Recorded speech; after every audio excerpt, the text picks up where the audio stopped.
Hey, it's Mike and Will Sloan at Blade Show 2016, and you're watching Black Scout Survival.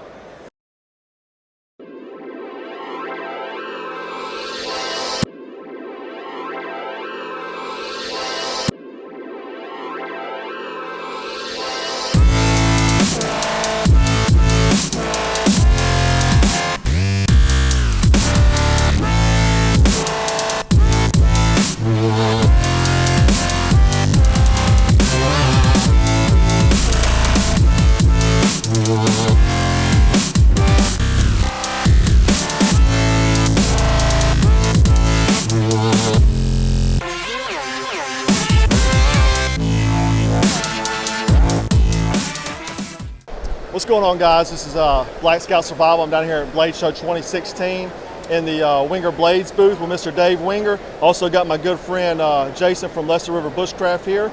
You want to tell us a little bit about your blades, Dave? What you got? Some new stuff you got here? Yeah, sure. I'm trying to fill a void here, doing some crossover knives that are they've got a tactical feel, but I'm really trying to make my way into the bushcraft industry. So with help from Jason here, he asked me to make this tomahawk like this, for example, the bale hawk. He asked me for certain criteria and an axe made for bushcraft purposes, and this is what we came up with. And it's been a great item for Wenger Blades. It's taken off. It's been printed in 3 different articles and magazines. So yeah, I saw it, American Survival Guide, right? Yeah, that's the most recent one. Yeah. Yep. So you got a few features here. I'm just going to go ahead and point out the obvious, and you can tell me from there. Absolutely. We got a bow drill divot here. Yep, on both sides. Obviously, we have paracord to use. Yep. And then this right here for digging in. Digging in, okay. Yep. Tell me what else we got going on with it. Well, part of the reason with the cord wrap instead of my card all the way to the top, right? Yeah. So you can choke up. You got this choil in here where you can still use it more knife-like. Oh, yeah. This is wrapped, so obvious reasons you could take it off and utilize it. But when you're doing a lot of contact splitting with something like this, you start driving this down in the wood, you start marring up the handle. Splitting it and stuff like that. So, and it's also recessed in a bit, so it just, little things like that for more field craft tasking. Yeah, I really like that choil right there. Yeah, a little more Nordic kind of flair to it with that.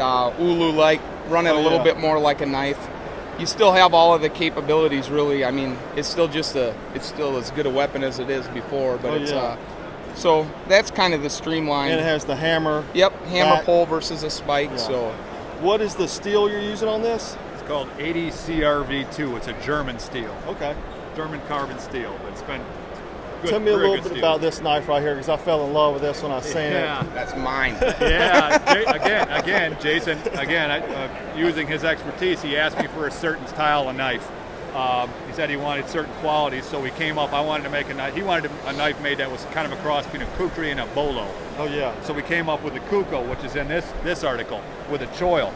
Then he asked me, he said, I want one without the choil, a kuko heavy. So we came up with this. This is the newest, brand new, still wet, version of the kuko. It's a kuko heavy, minus the choil. Same steel as the. Same steel. Okay. Yep. And this thicker in the spine on thicker. It's a heavier all around knife.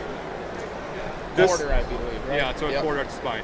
So this has got the spike tip here. Yeah. That's a prototype breacher type weapon. Military guys. Yeah, and I make 5 different different versions of tomahawks, but 2 of them are represented on the table right now. Is the whole just to get rid of some weight? It was for retention in the sheath. It's just a prototype, so that's the one-off. Okay.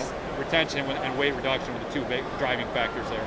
Well, great stuff, man. I appreciate you taking the time. Where can they check you out at? www.wengerblades.com.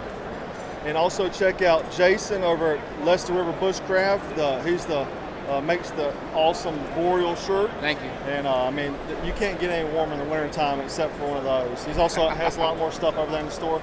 So make sure you check them out. And thanks for watching.